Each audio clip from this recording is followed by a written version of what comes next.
धोती कुर्ता कभी नहीं पहना था जीवन में। उन्होंने कहा अपना जीवन परिवर्तित करना होगा। मुझे वास्तव में धोती बांधना भी नहीं आता था।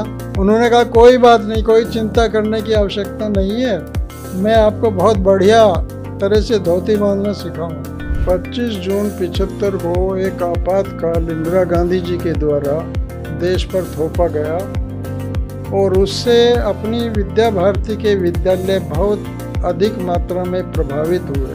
71 में सरकारी सेवा में जाने का अवसर भी प्राप्त हो गया। एक दिन मैं एक विद्यालय में गया, लेकिन वहाँ के हाव भाव देख करके, अध्यापकों को देख करके उसी दिन निश्चय कर लिया, बालक जो है मास्टर की होता है, वो जैसा ताले को खोलना चाहे वैसा खोल सकता है। यदि मनुष्य को मनुष्य बनाना है तो उसका एकमात्र माध्यम उसकी उचित शिक्षा पद्धति और उसकी शिक्षा की व्यवस्था ही है।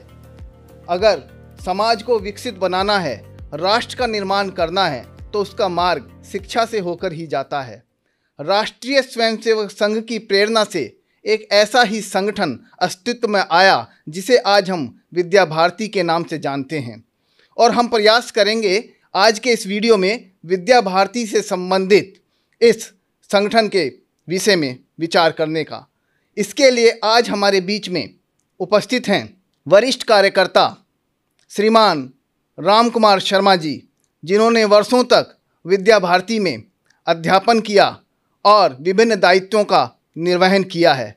नमस्कार, मैं डॉक्टर प्रताप निर्भय सिंह प्रेरणा मीडिया से स्वागत करता हूं आज के अपने अतिथि श्रीमान राम कुमार शर्मा जी का। भाई साहब प्रणाम। भाई साहब पिछले अनेक वर्षों से संगठन से जुड़े हैं, राष्ट्रीय स्वयंसेवक संघ के वरिष्ठ कार्यकर्ता हैं, एक मंझे हुए स्वयंसेवक हैं। आपने अपने जीवन का एक बहुत बड़ा अंश विद्या भारती को समर्पित किया। भाई साहब, मैं आपसे जानना चाहूँगा कि ये विद्या भारती या शिशु से जो प्रारंभ हुई, हमारी शिशु शिक्षा समिति ये जो प्रारंभ हुई, ये कैसे अस्तित्व में आई और आप इस योजना से कैसे जुड़े? अपने जीवन की शिक्षा पूर्ण करने के उपरांत BA BTC करके मैं और किसी कार्य के तलाश में था। अकस्मात विचरण करता हुआ मैं सरस्वती शिशु मंदिर पूर्वा महावीर, उस नाम से परिचित भी नहीं था, जिज्ञासावश निकट के लोगों से जानकारी करके कि यहाँ पर कोई विद्यालय चलता है क्या, तो अकस्मात मैं उस विद्यालय में पहुँच गया और मेरे सामने एक वरिष्ठ व्यक्ति श्वेत कुर्ता और धोती पहने हुए दिखाई दिए। मैंने जिज्ञासावश उनसे पूछा कि यहाँ पर विद्यालय में किसी शिक्षक की आवश्यकता है क्या, तो उन्होंने कहा कि हाँ, शिक्षक की आवश्यकता है, आप प्रधानाचार्य जी से मिल लें। उस समय प्रधानाचार्य जोरावर सिंह जितेंद्र कार्यरत थे। मैं उनके कार्यालय में जैसे ही पहुंचा, मैंने परिचय दिया, मैंने BA BTC किया है, मैं अध्यापन के लिए आपके पास आया हूं। तो उन्होंने मेरा आग्रह स्वीकार करते हुए और एक प्रार्थना पत्र लिखने के लिए कहा। मैंने अध्यापन की दृष्टि से प्रार्थना पत्र उनकी सेवा में प्रेषित किया, तो सौभाग्य से लेख प्रारंभ से ही ठीक था। उनके मुंह से यही निकला कि कल प्रातःकाल विद्यालय आकर के आप और कार्यभार ग्रहण कर लीजिए। अगले दिन मैं कभी धोती कुर्ता कभी नहीं पहना था जीवन में। मैं सामान्य वेश में पैंट शर्ट पहन करके और विद्यालय पहुंच गया। प्रधानाचार्य से संपर्क किया। उन्होंने कहा, देखिए इस विद्यालय की कुछ परंपराएं हैं, उनके अनुसार आपको अपना जीवन परिवर्तित करना होगा। यहाँ वेश की मर्यादाएं हैं। ये जो आप देख रहे हैं, जो शिक्षक घूम रहे हैं, उन सभी का एक निर्धारित वेश है, और वह है धोती कुर्ता और पदवेश में चप्पल। यह आचार्य वेश है। वहाँ पढ़ रहे छात्रों का वेश भी बड़ा आकर्षक था, उसको देख करके कोई भी प्रभावित होगा। मैं भी उस वेश को देख कर के एक बार मन ठिठका कि मैंने कभी जीवन में कुर्ता पजामा भी नहीं पहना, पैंट शर्ट में ही रहता रहा, लेकिन जब किसी संस्था से जुड़ना है तो वहाँ के परिवेश में ढलना आवश्यक होता है। तो सहज रूप से वह स्वीकार कर लिया अनमने मन से, और अगले दिन एक वेश की व्यवस्था जुटाई। उस समय वाहन साइकिल होता था मेरे पास में, और मैं जैसे ही उसको लेकर के विद्यालय चलने के लिए हुआ तो वो धोती चैन में लिपट गई, और मैं उस फटी धोती को लेकर के प्रधानाचार्य के पास पहुंचा। मैंने कहा, भाई साहब मेरी धोती तो ये आज पहले दिन ही फट गई, तो रोज़ाना अगर ऐसे फटेगी तो कैसे काम चलेगा। उन्होंने मुझे एक सुझाव दिया कि आप ऐसा करिए, एक धोती ला करके विद्यालय में रख दीजिए, और विद्यालय समय से 15 मिनट पूर्व आप विद्यालय पहुँचें। मुझे वास्तव में धोती बांधना भी नहीं आता था। उन्होंने कहा, कोई बात नहीं, कोई चिंता करने की आवश्यकता नहीं है, मैं आपको बहुत बढ़िया तरह से धोती बांधना सिखाऊंगा।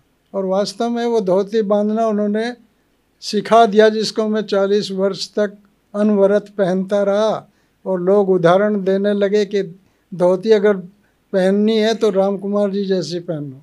तो पूरा ये प्रथम साक्षात्कार हुआ, और वहाँ जो शिक्षक थे उनका वेश, भैया बहनों का वेश देख करके, वहाँ का वातावरण और वहाँ के सेवक गण जो थे वह भी बहुत ही आदरणीय भाषा में वार्तालाप कर रहे थे, तो वास्तव में प्रभावित हुआ और निश्चय कर लिया कि ठीक है, अब इसी विद्यालय में कार्य करना है।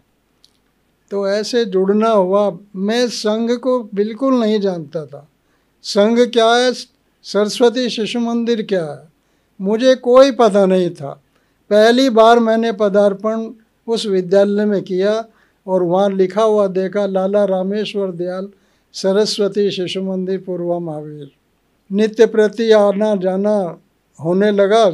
2 चीज़ों की प्रतिबद्धता थी, एक तो समय की प्रतिबद्धता और एक वेश की प्रतिबद्धता। बिल्कुल स्पष्ट आदेश थे कि आपका जो विद्यालय का समय निर्धारित है उसमें केवल आपको 5 मिनट की छूट दी जाएगी। उसके उपरांत यदि समय हो जाता है तो कृपया आप वापस घर लौट जाएं। ऐसे ही वेश के प्रति कि यदि वेश में नहीं, आचार्य वेश नहीं है, तो कृपया विद्यालय आने का कष्ट ना करें। तो ऐसा अनुशासन देख करके वास्तव में एक मन उद्वेलित हो रहा था कि बड़े कठोर नियम हैं, लेकिन ढलना था तो ढल गए उसमें जी। और विद्यालय का जो भवन का स्वरूप था, वास्तव में देखकर लगता था कि ये विद्यालय है, क्योंकि केवल प्रधानाचार्य का कक्ष ही वो लखोरी ईंटों से बना हुआ कक्ष होता था। बाकी विद्यालय सब टीन शेड में चला करता था, बिल्कुल साधारण विद्यालय की तरह। कोई कक्ष जो है, कक्ष ईंटों से परिपूर्ण नहीं था, सब कच्चे टीन के शेड थे, उन्हीं में कक्षाएं चला करती थी। लेकिन समाज का बहुत बड़ा योगदान था। कितना फर्नीचर चाहिए, कितने पंखे चाहिए, क्या सामग्री चाहिए, ये सब समाज के द्वारा विद्यालय को समय समय पर उपलब्ध होती रहती थी। और इस प्रकार से जो भी संसाधन थे विद्यालय से संबंधित, वह इसी प्रकार से जुटाए गए। मैं 15 जुलाई और 1968 को आचार्य के रूप में उस विद्यालय में पहुंचा, और लगभग 10 वर्ष तक मैंने उस विद्यालय में कार्य किया। ऐसे में ही थोड़ा चल कर के आपातकाल की भी घोषणा हो गई थी 25 जून 75 को, और योजनाएं बनने लगी तरह तरह की। तो इस प्रकार से वो 10 वर्ष का कालखंड उस विद्यालय में बीता। भाई साहब, 25 जून 1975 को जब आपातकालीन स्थिति लागू हुई तो उसमें राष्ट्रीय स्वयंसेवक संघ के कार्यकर्ता जो थे वो आपातकाल के विरोध में लामबंद हुए और उन सब ने उस आपातकाल का विरोध करना प्रारंभ किया और निश्चित रूप से उसका प्रभाव विद्या भारती के द्वारा संचालित विद्यालयों पर भी पड़ा होगा।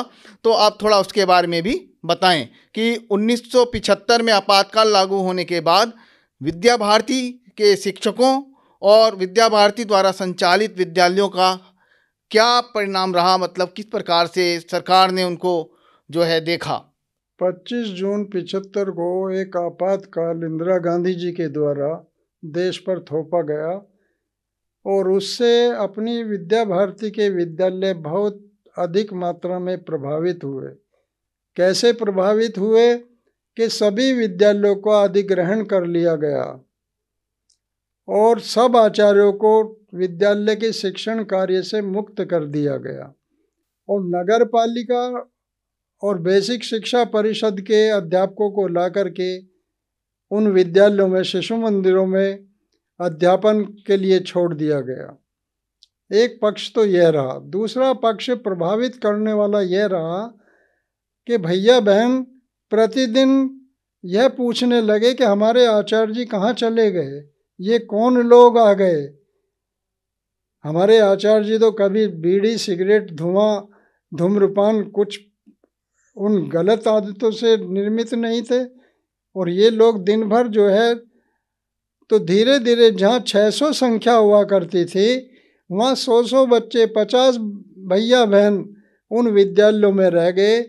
तीसरा कारण ये भी हुआ कि जो शिक्षक वहाँ लगाए गए ला कर के बाहर से, विद्यालय की सारी जितनी संपत्ति थी, चाहे पंखे होंगे, दरियाँ होंगी, मेज होंगी, माइक होंगे, फर्नीचर होगा, जो उनको अच्छा लगा सब अपने घरों को ले गए। ऐसी स्थिति भी आ गई। यानी भौतिक संसाधन जितने थे वह सब घरों को उठाकर ले गए और संख्या का ह्रास तो बुरी तरह से हुआ ही और विद्यालय एक प्रकार से ऐसा मानिए कि बिल्कुल मृत्यु के कगार पर आ गए, जैसे ये विद्यालय था ही नहीं, ये स्थिति हो गई।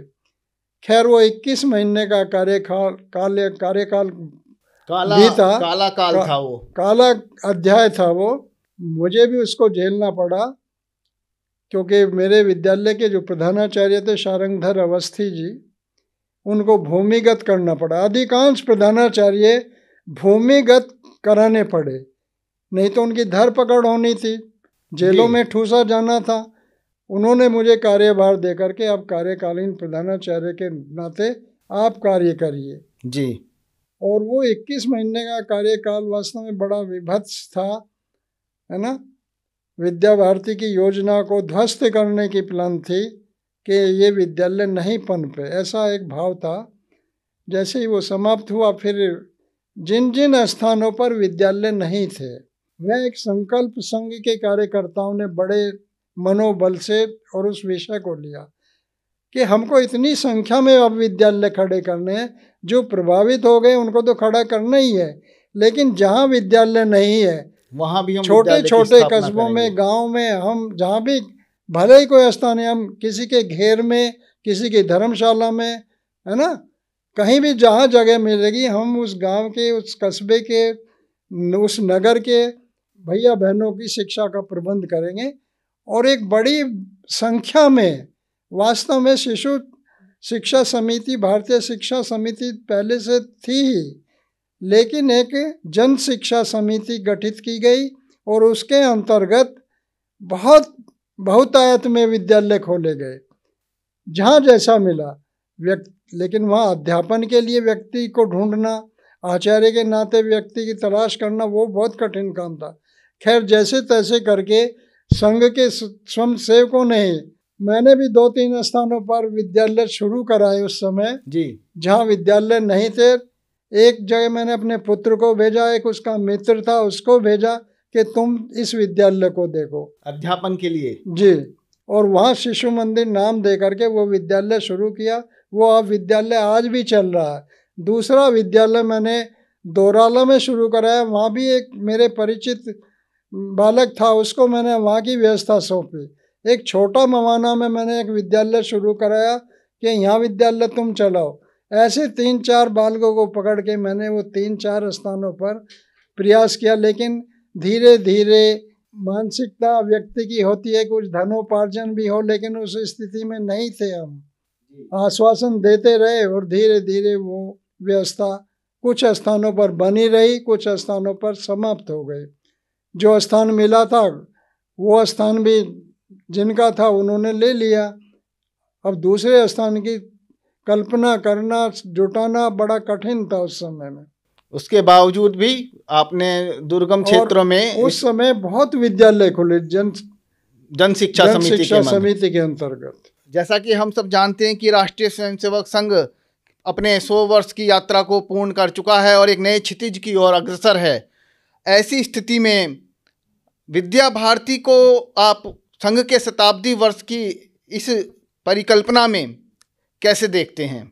जैसे सभी अनुसांगिक क्षेत्रों में संघ की ओर से चलाए जा रहे अनुसांगिक क्षेत्र हैं, उनमें विद्या भारती एक महत्वपूर्ण उसका अभिन्न अंग है। और जैसा मैंने अभी बताया कि लगभग 25,000 के करीब विद्यालय पूरे देश में कार्यरत हैं। शुरू में जो बात मैंने आपके सामने रखी कि समर्पित लोग बिना निस्वार्थ भाव के शिक्षण कार्यों के लिए आ जाते थे, मुझे बड़ा कष्ट होता है इस बात से कि आज वह स्थिति दिखाई नहीं देती। लेकिन सब समाज एक सा नहीं होता, आज भी लोग काम कर रहे हैं, मन से कर रहे हैं।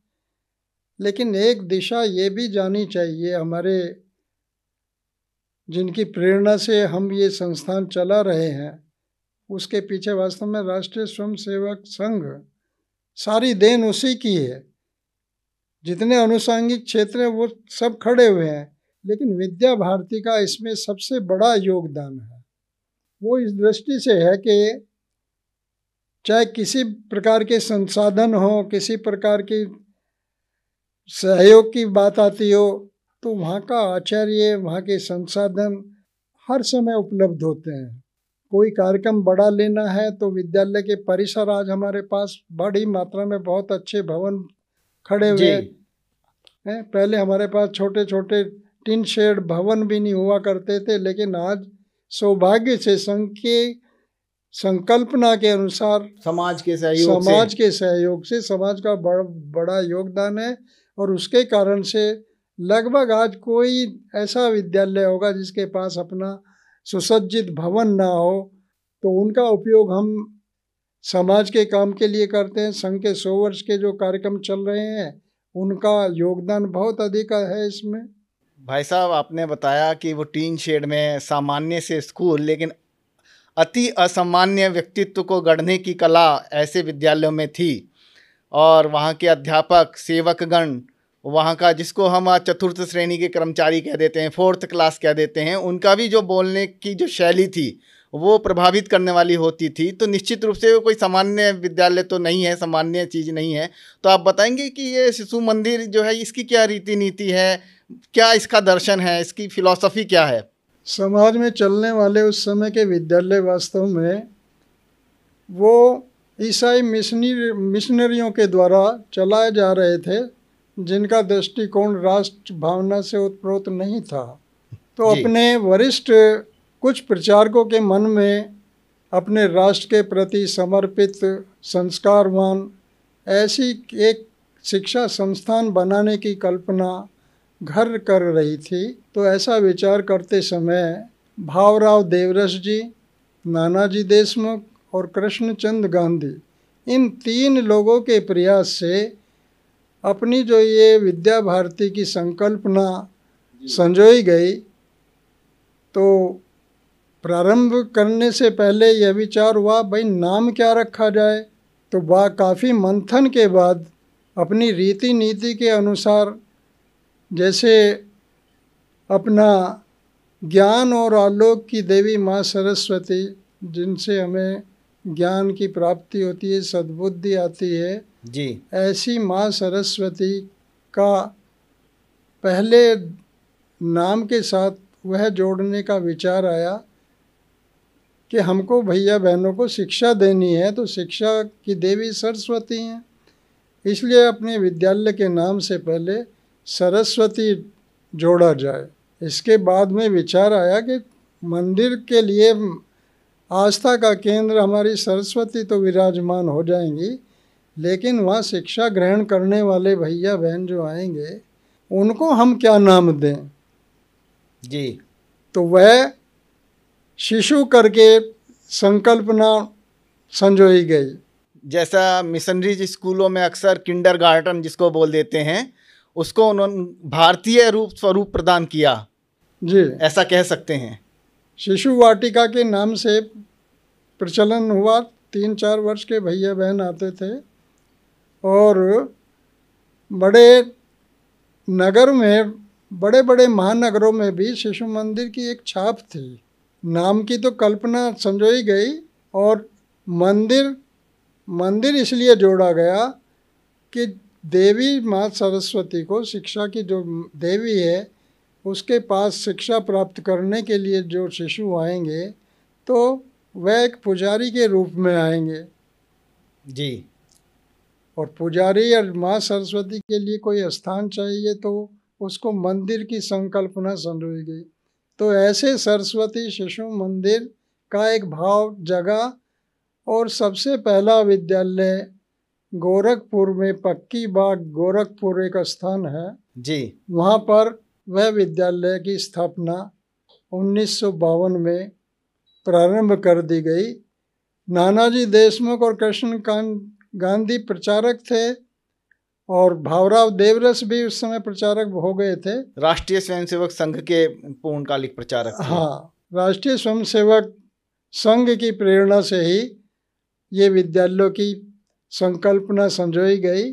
अन्यथा बहुत प्रकार के विद्यालय समाज में चलते रहे, लेकिन एक अच्छा दृष्टिकोण राष्ट्रीय भावनाओं से ओतप्रोत, संस्कार देने वाला ओतप्रोत, झुग्गी झोपड़ी गिरी कंदराओं में निवास करने वाले भैया बहन बच्चे जो होते थे, अभावों से जीने वाले होते थे, तो ये विचार आया कि उन ऐसे बालकों के लिए भी ये केंद्र हों। केवल शहर के धनाढ्य लोगों के लिए यह विद्यालय ना हो, उनकी शिक्षा दीक्षा की भी संकल्पना उस समय इन लोगों के मन में आई और वैसी ही योजना बना करके प्रथम विद्यालय गोरखपुर में शुरू कर दिया गया। भावराव जी के जिम्मे इस संकल्पना संजो करके और पूरा दायित्व उन पर छोड़ दिया गया कि अब आप इस काम को देखेंगे विशेष रूप से। जी। प्रारंभ काल में 5-6 विद्यालय सन 54 तक, 52 में जैसे ही योजना शुरू हुई तो केवल 5-6 विद्यालय अपने इस उत्तर प्रदेश में दिखाई पड़ते थे। सहारनपुर, मुजफ्फरनगर, मेरठ, गाजियाबाद, हापुड़ और रामपुर। तो ये 6-7 विद्यालय उस समय 54 तक आते आते इस क्षेत्र में दिखाई दिए। अब एक समिति, शिशु शिक्षा प्रबंध समिति के नाम से लखनऊ में होती थी, जो सब विद्यालयों के कहाँ खोलने हैं, किस स्थान पर खोलने हैं, कौन सा स्थान होगा, क्योंकि स्थान मिलना ही कठिन था उस समय में। बिल्कुल। अब जिस विद्यालय की मैं बात कर रहा हूँ उसका भी एक ट्रस्ट था। ट्रस्ट से वो 99 वर्ष के पट्टे पर लिया गया था भूमि और लंबे समय तक विवाद बना रहा। धीरे धीरे वो विद्यालय में परिणत होता गया। तो ऐसे ही जहाँ जहाँ भी विद्यालय खुले, कोई धर्मशाला मिल गई, किसी का मकान मिल गया, तो शुरू में विद्यालय को चलाने के लिए, बैठाने के लिए भी स्थान नहीं हुआ करते थे। अच्छा, दूसरा विषय यह आया फिर कि हमने ये शिशु मंदिर तो खोल लिए, संकल्पना बहुत बढ़िया संजोली मन में, जो भाव देने वाली है, लेकिन इनको पढ़ाने वाले लोग कैसे हों, कौन होंगे? तो ऐसे लोगों की ओर दृष्टि दौड़ाई गई। तो विचार हुआ कि हमको डिग्री धारक लोग नहीं चाहिए, पीएचडी किए हुए हों, बीएड हों, एमएड हों, ऐसा चिंतन मनन कभी विचार नहीं किया गया। तो विचार आया कि हमको संघ परिवारों से, संघ की पृष्ठभूमि वाले व्यक्ति खोजने चाहिए जो शिक्षण का कार्य करें। उनको नाम क्या देंगे? गुरुजी कहेंगे, अध्यापक कहेंगे, हैं, या मास्टर जी भी या चलन में था उस मास्टर जी समय। कहेंगे। तो इस पर चिंतन मनन होने लगा। तो चिंतन मनन होने के बाद विचार आया कि नहीं, ये तो अन्य जगह अन्य स्थानों पर प्रयोग होने वाले हैं, हम लीक से हट करके कोई नाम विचार करते हैं। तो विचार किया गया कि हम जो हमारा शिक्षक हो, जो हम अपने आचरण के द्वारा भैया बहनों को उचित प्रकार से शिक्षा प्रदान कर सके, हमको वह आचरणवान शिक्षक चाहिए और उसको हम आचार्य कह कर के पुकारेंगे। क्योंकि हमारे गुरुकुलों में परंपराएं थी पहले, तो वहाँ सब आचार्य ही कहते थे। गुरुकुलों में विद्यार्थी जो होते थे तो वही भाव लेकर के आचार्य की संकल्पना संजोई गई और उनको आचार्य का नाम दिया गया। यहाँ एक बात मैं बताना चाहूँगा अपने सभी श्रोताओं को जो भी इस पॉडकास्ट को सुन रहे हैं, कि भारत की एक विशिष्ट परंपरा रही है, हर शब्द में भारत का तत्व विद्यमान है। जैसा कि भाई साहब ने भी बताया कि आचार्य यानी अध्यापक भी कहते हैं, गुरुजी भी कहते हैं, आचार्य भी कहते हैं। तो भाई साहब ने बताया जो अपने आचरण से शिक्षा दे वह आचार्य। जैसे प्राचीन काल में गुरुकुल में हुआ करते थे, अपने आचरण से बच्चों को सीख देने वाले। तो ऐसी परंपरा इन शिशु मंदिरों में विकसित की गई। जी भाई साहब। नगर के संभ्रांत परिवारों से अधिकांश भैया बहन शिशु मंदिर की ओर आया करते थे। उस प्रकार की शिक्षा देने वाला अन्य कोई विद्यालय उस समय में नहीं था। अब विचार एक ये आया कि जो विद्यार्थी आने वाले हैं, जिनको ये आचार्य शिक्षा देने वाले हैं, उनको हम किस नाम से पुकारें? उनका नाम लेकर के पुकारें, ए बालक कह कर के पुकारें। तो ऐसे फिर विचार मंथन हुआ उस दृष्टि से। तो सब समझ में आकर के और निष्कर्ष पर पहुँचे कि हम लीक से हट करके उनको भैया बहन कह करके संबोधित किया करेंगे। और आपस में विद्यालय में यही चलन हो गया और सब आपस में भैया बहन की तरह से व्यवहार करते थे। आचार्य और भैया बहनों का ऐसा तादात्म्य और संबंध जुड़ा कि उनको ऐसा लगता कि हम विद्यालय में नहीं हैं, परिवार में हम हैं। परिवार में हैं। आचार्य ऐसे घुल मिल जाते थे। पृथ्वी पर लेटना होता था तो लेट जाते थे, घोड़ा बनना होता था तो घोड़ा बन जाते थे। तो भैया बहनों को बड़ा आनंद आता था कि अरे ये तो जैसे हमारे घर में हमारे पिताजी हैं, हमारे दादाजी हैं, वैसा ही हमको यहाँ देखने को मिल रहा है। तो ये तो हमारे घर के ही सदस्य हैं। तो ऐसा माहौल पा करके भैया बहनों का मन शिशु मंदिरों में बहुत अच्छी प्रकार से लगने लगा। अब एक पक्ष और छूटता है, जो विद्यालय की सेवा शुश्रूषा में काम करने वाले हमारे सेवक बंधु होते थे, उनको सेवक कहना उचित नहीं लगता था, कर्मचारी कहना उचित नहीं लगता था। विचार किया गया कि हमने विद्यालय का नाम भी ठीक से विचार कर लिया, शिक्षकों का नाम भी हमने ठीक से विचार कर लिया, पढ़ने आने वाले भैयाओं का भी नाम हमने ठीक से विचार कर लिया। अब इनका विचार भी कोई ऐसा हो जो इनके आत्मसम्मान को गौरवान्वित करे। जी। तो उन सेवकों के लिए भी मैया जी और भैया जी यह शब्द विचार किया गया कि आगे से हमारे विद्यालय में कोई सेवक कर्मचारी नहीं कहेगा और इनको भैया जी और मैया जी कह करके हम सब पुकारा करेंगे। यह निर्णय हुआ। तो इस प्रकार से चारों पक्ष जो है विद्यालय की संकल्पना के अनुसार ठीक से विचारार्थ हुए। मैं तो सुनते हुए ही भावा स्थिति में पहुंचने वाला हूं। आपकी बातें सुनते हुए ऐसा लगता है कि किस प्रकार से केवल शब्द बदल देने से आपने एक ऐसी परंपरा का निर्वहन किया कि जो भारत के तत्व को, भारत की अस्मिता को, जो भारत के मूल्यों को हमारी पीढ़ी में ले जाने वाली थी। और आजकल देखा जाता है कि हम जो मुख्य लोग होते हैं उन पर तो हम ध्यान देते हैं, लेकिन जो साधारण वंचित समाज के लोग हैं उन पर हमारा ध्यान नहीं जाता। लेकिन इस समिति ने, इस विचारधारा ने समाज के उस वंचित वर्ग का भी ध्यान रखा, ना केवल पढ़ाई की दृष्टि से बल्कि जो वहाँ पर सेवा कार्य करने आते थे उनको भी आदर सूचक शब्द से उन्होंने अभिहित किया। आज लगभग 70 वर्ष के बाद ये जो परंपरा प्रारंभ हुई शिशु मंदिर से, आज शहर शहर नगर नगर, जहाँ तक मैं समझता हूँ सरस्वती विद्या मंदिरों की एक श्रृंखला स्थापित हो गई है। तो इस यात्रा में प्रारंभ से लेके अब तक क्या परिवर्तन आए और आज की वर्तमान अवस्था में, वर्तमान में आप इसको किस रूप में देखते हैं, थोड़ा उस पर प्रकाश डालिए। प्रारंभ में जब संस्थान से जुड़ने का विचार आया तो वास्तव में संकल्पना यह संजो कर आए थे कि अब हम कहीं नौकरी के भाव से जा रहे हैं, लेकिन वहाँ वास्तव में वेतन नाम का कोई विषय ही नहीं था जी। 55 रुपये उस समय आचार्यों का मानदेय कहते थे, उसको वेतन नहीं कहते थे।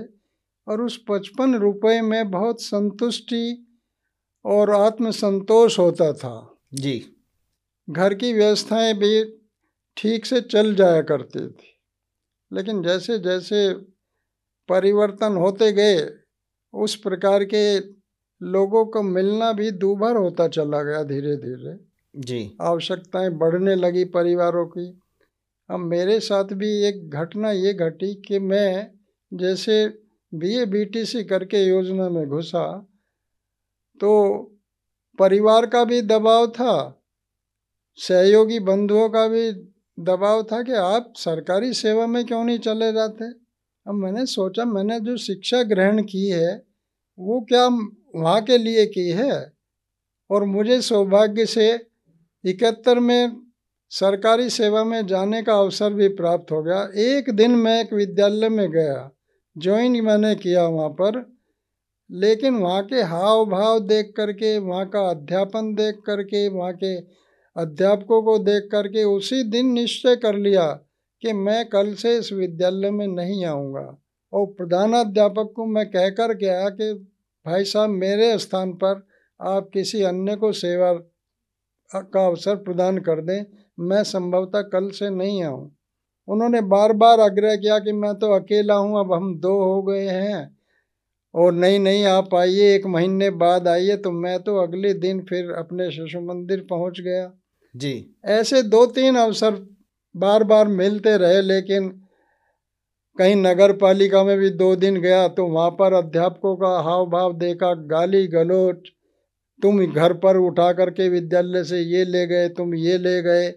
मेरा मन कुंठित हो गया। और मेरे एक मित्र मेरे से 1 महीना पहले वहाँ पर कार्यरत थे, देवीदत्त त्यागी जी उनका नाम था, बड़े मेरे घनिष्ठ मित्रों में थे। मैंने त्यागी जी ये विद्यालय है या क्या है, मेरी तो समझ से परे है। शिशु मंदिर और इसमें तो जमीन आसमान का अंतर दिखाई दे रहा। आप भी शिशु मंदिर में रहे, मैं भी रहा। आप मेरे से पहले यहाँ इस पता नहीं विद्यालय है क्या कहूँ, आप इसमें चले आए, आज मुझे भी अवसर मिल गया। लेकिन मैं तो देख कर के हैरान हूँ कि धुआं उड़ रहा है, सिगरेट उड़ रही हैं, सामान तू ये ले गया, तू ये ले गया। इस प्रकार की भाषा अध्यापक तो कैसे भैया बहनों का या बच्चों का विकास निर्माण होगा जी। हैं। तो मैं तो तीसरे दिन फिर अपना शिशु मंदिर पहुंच गया। एक बार एक बेसिक शिक्षा अधिकारी की पुत्री विद्यालय में पढ़ती थी, उन्होंने मेरे से आग्रह किया कि आचार्य जी आपने विद्या भारती की बहुत सेवा कर ली, लंबा समय व्यतीत कर लिया, 20-25 वर्ष से आप कार्यरत हो, मेरे कहने से अब आप परिषदीय विद्यालय में चले गए सरकारी सेवा। और उन्होंने मेरे हाथ पर नियुक्ति पत्र रख दिया। मैं और गाजियाबाद में मैं उन दिनों शिशु मंदिर में कार्यरत था, तो गाजियाबाद से कमलेश करके हमारे कार्यालय प्रमुख थे, वो कहने लगे गुरुजी आज आपको मैं अवश्य जो है वहाँ पर ज्वाइन करा करके आऊँगा। और वो मुझे लेकर के सरधना पहुँच गए, मेरठ के बेसिक शिक्षा अधिकारी के अंतर्गत जो एसडीआई होते हैं जी। उन्होंने मुझे नियुक्ति पत्र पकड़ा दिया कि आप दोराला के पास एक स्थान है, वहाँ जा कर के चार्ज ले लीजिए। वहाँ एक क्रेशर चल रहा था, हमने वहाँ पर गन्ने खाए और एक वृद्ध वहाँ पर उसको क्रेशर को चला रहे थे। हमने उनसे पूछा कि भाई विद्यालय कहाँ के, यहाँ विद्यालय नहीं है, सामने जो गांव है उसमें विद्यालय है। तो मैंने कमलेश जी से कहा, कमलेश जी गन्ना जल्दी खाओ और बस पकड़ो गाजियाबाद की, और कल से फिर मैं शिशु मंदिर में रहूँगा, यहाँ मैं नहीं आ पाऊँगा। तो ऐसे विद्यालयों की दशा दुर्दशा देख करके फिर वहीं पर मन रम गया और एक लंबी यात्रा 40 वर्ष विद्या भारती के विद्यालयों में ही अपना निर्वहन आचार्य के नाते किया। ये भी बताएं भाई साहब, आपने 40 वर्ष एक ऐसी शिक्षण प्रणाली में अपने आप को गढ़ा और साथ साथ अनेक बच्चों के भविष्य को भी गढ़ा। आज जो है कोई 5 बिंदु आप ऐसे बताना चाहेंगे कि विद्या भारती के जो विद्यालय हैं, आज तो भारत में लगभग जहाँ तक मेरे सुनने में आया है 30,000 से अधिक विद्यालय पूरे भारत में विद्या भारती के चलते हैं। तो उनकी 4-5 कुछ विशेषताएं आप बताएंगे कि वो अन्य विद्यालयों से कैसे वो अलग हैं, मतलब जो दूसरे विद्यालयों में देखने में नहीं मिलती है। विद्या भारती अखिल भारतीय शिक्षा संस्थान के अंतर्गत 3-4 श्रेणी के विद्यालय संचालित हो रहे हैं जी। शिशु वाटिका है, शिशु मंदिर हैं, सरस्वती विद्या मंदिर हैं, बालिका शिक्षा है, एकल विद्यालय हैं। ऐसे कुल विद्यालय मिला करके लगभग 25,000 विद्यालय आज पूरे देश में चल रहे हैं और लगभग 30 लाख विद्यार्थी भैया बहन जिनको हम कहते हैं जी, वो शिक्षा प्राप्त कर रहे हैं और लगभग 1.5 लाख आचार्य अपना समर्पित भाव से कार्य कर रहे हैं और बहुत अल्प वेतन पा करके देश और राष्ट्र की भावनाओं को मन मस्तिष्क में संजो करके वो लगे हुए हैं, एक मिशन और एक विजन को समर्पित हैं। जिस प्रकार से विदेशों से क्रिश्चियन विद्यालयों में नन्स आ करके समर्पित भाव से काम करती हैं, उनसे कहीं आगे बढ़ कर के और हमारे आचार्य बंधु तन मन धन से और सेवा कार्यों में लगे हुए हैं। विद्यालय जो है हमारे विशेषताएं जो हैं वो 5 आयामों को लेकर के हमारी विद्या भारती विशेष रूप से चल रही है, जिसके अंदर शारीरिक शिक्षा, योग शिक्षा, संस्कृत शिक्षा और नैतिक शिक्षा, संगीत शिक्षा, इस प्रकार के 5 आयाम विद्या भारती लेकर चलती हैं कि शिशु का विकास जो है हर दृष्टि से हो। इसके विषय में मैंने भी सुना है, शारीरिक, मानसिक, आध्यात्मिक, पंचकोशीय शिक्षा प्रणाली अपनी है। तो उन सभी पक्षों का विचार करते हुए विद्या भारती का शिक्षण की ये पद्धति बहुत गौरवान्वित कर रही है। भैया बहनों में संस्कार की बात जहाँ तक आती है, मैं देखता हूँ कि लगभग मुझे विद्या भारती को छोड़े हुए लगभग 18 वर्ष हो गए, लेकिन आज भी जिन भैया बहनों की आयु 62-63 वर्ष हो गई है, वह भी आज आकर के और दंडवत प्रणाम करते हैं जी। ऐसे भी विद्यार्थी आज मेरे पास में आते हैं और वास्तव में मुझे ऐसा लगता कि मैं वही 73 का जो बैच हुआ करता था वो उसी के भैया बहन हैं। और आश्चर्य ये है कि 1-2 भैया बहनों को छोड़कर सभी के नाम भी याद हैं। वो आत्मीयता वाला संबंध आपका तब से लेकर अब तक बना हुआ है। कारण यही रहा कि 2 चीज़ें जो हैं विद्यालय की बहुत प्रभाव डालती थी समाज पर। एक तो आचार्यों का संपर्क लगभग वर्ष में 4-5 बार अनिवार्य करना होता था। ये संपर्क क्या है, इसको थोड़ा विस्तार से बताएं। अभिभावक संपर्क को मैं बताता हूँ। उसके पीछे ये दृष्टि थी कि हमारे भैया बहनों में क्या क्या अभाव है, क्या क्या कमियां हैं, उन परिवारों में जाकर के उनको बताना कि इस बालक की ये स्थिति है, इसको ठीक करिए। फिर उस परिवार की भी स्थिति का आकलन होता था। परिवारों में उल्टे सीधे चित्र लगे हैं, अभिभावकों से आग्रह किया जाता था, देखिए ये भैया जो है इन चित्रों को देख करके गलत दिशा की ओर जा रहा है, मैं एक चित्र लेकर के आया हूँ, आप इसको लगाइए। ऐसा करके परिवारों में माहौल, उस परिवार का वातावरण भी परिवर्तित होता था और वास्तव में बालक जो है मास्टर की होता है, वो जैसा ताले को खोलना चाहे वैसा खोल सकता है। तो उस बालक के माध्यम से परिवारों की दिशा और दशा दोनों बदली। ये विद्यालयों का प्रभाव रहा। तो संपर्क में जाते समय कुछ परिवारों में अभिभावक गलत आदतों से व्यस्त थे, तो उनसे भी आग्रह किया, देखे आपका बालक कहाँ पढ़ता है, इसका विचार करो। तुम उसके सामने ये गंदी गंदी आदतों का निर्माण करते जा रहे हो, इनको छोड़ना चाहिए। वो बालक भी कहता, देखो अगली बार आचार्य जी घर में नहीं आएंगे, उन्होंने कहा है कि पहले पिताजी से कहना कि ये धूम्रपान छोड़ो, गंदे चित्र लगाना छोड़ो, कुछ सद साहित्य रखो, है ना। तो धीरे धीरे समाज का भी परिवर्तन उन भैया बहनों के माध्यम से हुआ और संपर्क के माध्यम से आत्मीयता भी बढ़ती थी। दूसरा, अभिभावक सम्मेलन, मातृ सम्मेलन, ये नियमित हर विद्यालय में होते थे। यानी जब पीटीएम का कॉन्सेप्ट भी नहीं था जी, तब आपके विद्यालय में विद्यार्थी के घर जाकर, आजकल तो पेरेंट्स जो हैं विद्यालय में जाते हैं पीटीएम के नाम पर, लेकिन ये आपने बहुत अच्छी पद्धति बताई कि विद्यालय के आचार्य जो हैं वो अपनी कक्षा के विद्यार्थियों के घर जाके संपर्क करते थे, व्यक्तिगत संपर्क। वो अनिवार्य पक्ष था जी। हमको एक डायरी दी जाती थी कि प्रत्येक भैया की परिवार में जाकर परिवार की किन किन गतिविधियों को हमको ठीक करना है, भैया के विषय में क्या शिकायत है या हमारी ओर से क्या सुझाव है परिवार के लिए, ये सारा लिपिबद्ध करके हम डायरी में लेकर आते थे। जी। फिर समीक्षा होती थी उसके प्रधानाचार्य जी के साथ में बैठ करके कि इस भैया के यहाँ गए, ये शिकायतें थी, ये सुझाव थे, कितना विकास हुआ। तो बड़ी गहनता से जो है उन भैया बहनों का निर्माण होता था और परिवारों में और आचार्यों में आत्मीयता का भाव जगता था। बहुत अच्छी तरह से भाई साहब आपने इस अनूठी और निराली शिक्षा पद्धति का एक दृश्य हमारे सामने प्रस्तुत किया। निश्चित रूप से यदि भारत को भारत बनाना है, भारत के भारत तत्व को विकसित करना है, तो आज ऐसे ही शिक्षण संस्थानों की भारत को आवश्यकता है। विद्या भारती के द्वारा संचालित जो विद्यालय हैं वे भारत का निर्माण कर रहे हैं, चरित्र निर्माण कर रहे हैं उन भैया बहनों का जो उन विद्यालयों में शिक्षा ग्रहण करते हैं और इस राष्ट्र की सेवा के लिए स्वयं को अर्पित करते हैं।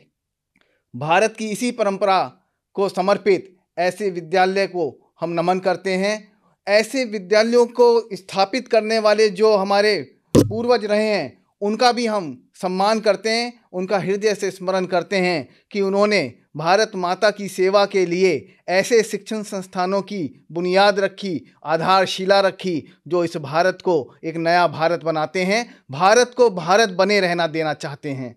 मैं फिर से धन्यवाद करता हूं अपने आदरणीय भाई साहब श्री राम कुमार जी का कि वे एक अपना अमूल्य समय निकालकर हमारे बीच में आए और उन्होंने विद्या भारती के संदर्भ में हमारे सामने अपना पक्ष रखा। नमस्कार।